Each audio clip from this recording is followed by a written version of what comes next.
Assalamualaikum warahmatullahi wabarakatuh. Sejahtera bagi kita semua. Shalom, Om Swastiastu, Namo Buddhaya, salam kebajikan. Yang saya hormati Bapak Profesor Dr. Tri Hartono MSI selaku Rektor Universitas Asahan, Bapak Normansyah SA MSI selaku Ketua Prodi Manajemen, Bapak Budi Wicaksono MPD selaku dosen pengampu mata kuliah Bahasa Indonesia. Puji syukur kita panjatkan kehadiran Allah Subhanahu wa Ta'ala yang telah melimpahkan rahmat dan karunia-Nya. Perkenalkan, nama saya Sri Rezeki dari kelas 1C Prodi Manajemen Fakultas Ekonomi Universitas Asahan ber-MPM 24310114. Baiklah, di sini saya ingin membahas tentang ragam bahasa Indonesia, yaitu 1. Kedudukan dan fungsi bahasa Indonesia. 2. Ragam daerah atau dialek. 3. Ragam bahasa lisan dan ragam bahasa tulisan. 4. Ragam baku dan ragam tidak baku. 5. Ragam baku tulis dan ragam baku lisan. 6. Ragam sosial dan ragam fungsional. Serta yang terakhir adalah 7. Bahasa Indonesia yang baik dan benar. Mari kita bahas satu persatu. Yang pertama adalah kedudukan dan fungsi bahasa Indonesia. Berdasarkan pasal 25 ayat 1 Undang-Undang Nomor 24 Tahun 2009, bahasa Indonesia dinyatakan sebagai bahasa resmi negara bersumber dari bahasa yang diikrarkan dalam Sumpah Pemuda tanggal 28 Oktober 1928. Selanjutnya dipaparkan secara luas bahwa kedudukan bahasa Indonesia ialah 1. Bahasa resmi kenegaraan, yakni sebagai bahasa Indonesia digunakan dalam kegiatan-kegiatan resmi kenegaraan. 2. Bahasa nasional, yaitu sebagai lambang identitas nasional bangsa Indonesia. 3. Bahasa pengantar dalam pendidikan yang digunakan untuk jenjang taman kanak-kanak sampai perguruan tinggi. 4. Bahasa Indonesia sebagai alat pengambang kebudayaan. 5. Bahasa Indonesia sebagai alat integrasi. 2. Ragam daerah atau dialek, ragam bahasa yang berhubungan dengan daerah, tempat penuturnya disebut dengan dialek. Secara sederhananya, dialek merupakan logat bahasa, perlambangan, dan pengkhususan dari bahasa induk. Selain itu, dialek ialah sistem kebahasaan yang digunakan oleh suatu masyarakat untuk membedakannya dari masyarakat lain. Contohnya seperti Melayu menggunakan huruf O, Batak menggunakan huruf E, Jawa menggunakan huruf D, serta yang lain. Hal ini dikarenakan keadaan alam sekitar tempat tinggal tersebut digunakan sepanjang perkembangannya. Dialek dihasilkan karena adanya dua faktor yang saling melengkapi, yaitu faktor waktu dan faktor tempat. 3. Ragam bahasa lisan dan ragam bahasa tulisan. Kamus Besar Bahasa Indonesia KBBI menyatakan bahwa ragam bahasa diartikan sebagai variasi menurut pemakainya, topik yang dibicarakan, hubungan pembicara dengan teman bicara, dan medium pembicaranya.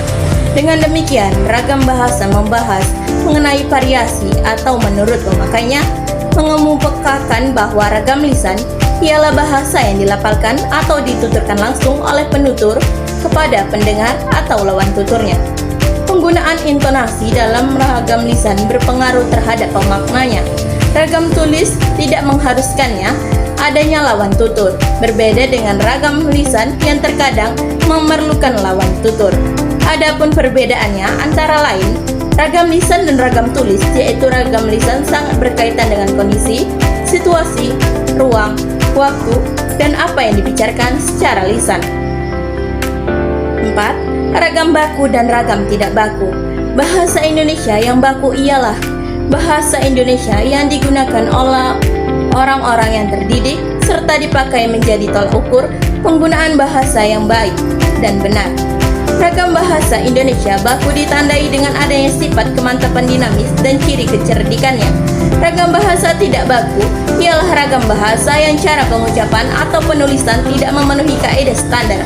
Contoh, penggunaan ejaan baku dan tidak baku secara tertulis. Kacamata menjadi kaca mata, suka menjadi suka, tidak menjadi enggak. Penggunaan lapal baku menjadi lapal tidak baku secara lisan. Hilang menjadi hilang, apotek menjadi apotik, pergi menjadi pergi. 5. Ragam baku tulis dan ragam baku lisan. Penggunaan ragam baku tulis ialah sebagai berikut. 1. Bahasa Indonesia wajib digunakan dalam peraturan perundang-undangan sesuai pasal 26. 2. Bahasa Indonesia wajib digunakan dalam dokumen resmi negara sesuai pasal 27. 3. Bahasa Indonesia wajib digunakan dalam laporan setiap lembaga atau perseorangan kepada instansi pemerintah sesuai pasal 34. 4. Bahasa Indonesia wajib digunakan dalam penulisan karya ilmiah atau publikasi karya ilmiah di Indonesia sesuai pasal 35. 5. Bahasa Indonesia wajib digunakan dalam informasi media massa sesuai pasal 39. Penggunaan ragam baku tulis ialah sebagai berikut. 1. Bahasa Indonesia wajib digunakan dalam pidato resmi Presiden, Wakil Presiden, dan pejabat negeri. 2. Bahasa Indonesia wajib digunakan sebagai bahasa pengantar dalam pendidikan nasional. 3. Bahasa Indonesia wajib digunakan dalam pelayanan administrasi publik di instansi pemerintah. 4. Bahasa Indonesia wajib digunakan dalam forum yang bersifat nasional atau forum yang bersifat internasional di Indonesia. 5. Bahasa Indonesia wajib digunakan dalam komunikasi resmi di lingkungan kerja. Demikianlah penggunaan ragam baku tulis dan ragam baku lisan. Akan tetapi, meskipun telah diatur dalam perundang-undangan, belum ada konsekuensi terkait pelanggaran-pelanggaran aturan berbahasa. 6. Ragam sosial dan ragam fungsional. Ragam bahasa lisan maupun ragam tulis bahasa Indonesia ditandai adanya oleh ragam sosial. Selain itu, ragam sosial tidak jarang dihubungkan dengan tinggi atau rendahnya status kemasyarakatan lingkungan sosial yang bersangkutan. Dalam hal ini, ragam baku nasional dapat berposisi sebagai ragam sosial yang tinggi, sedangkan ragam baku daerah atau ragam sosial lain merupakan ragam sosial dengan nilai kemasyarakatan yang rendah.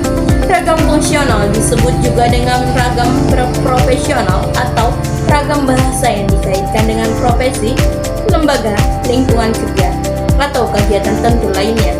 Ragam fungsional menjelma sebagai bahasa negara, bahasa teknik keprofesian, seperti bahasa dalam lingkungan keilmuan, teknologi, kedokteran, dan keagamaan. 7.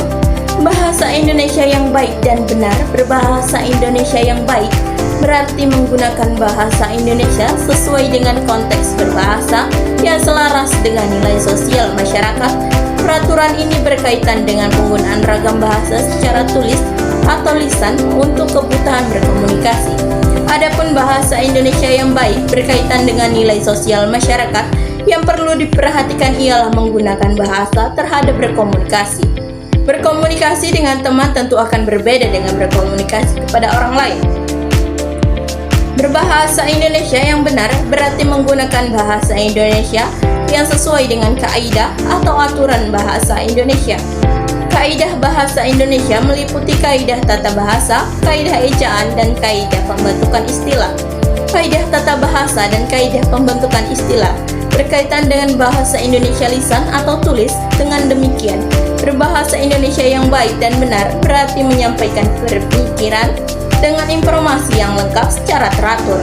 Ragam bahasa yang digunakan dapat berupa ragam bahasa formal atau non-formal, tergantung pada konteksnya.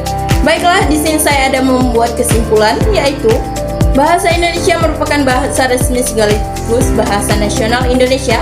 Identitas bahasa Indonesia dapat dilihat dari bahasa Indonesia. Peraturan Presiden tentang penggunaan bahasa Indonesia harus dilaksanakan karena sudah tercantum secara jelas pasal-pasal yang mengatur penggunaan bahasa Indonesia secara lisan maupun secara tulis, menggunakan bahasa baku dan bahasa tidak baku. Oleh karena itu, utamakan bahasa Indonesia, melestarikan bahasa daerah, dan kuasai bahasa asing. Baiklah, sekian yang dapat saya sampaikan mengenai materi ragam bahasa Indonesia. Saya Sri Rezeki, pamit undur diri. Wassalamualaikum warahmatullahi wabarakatuh.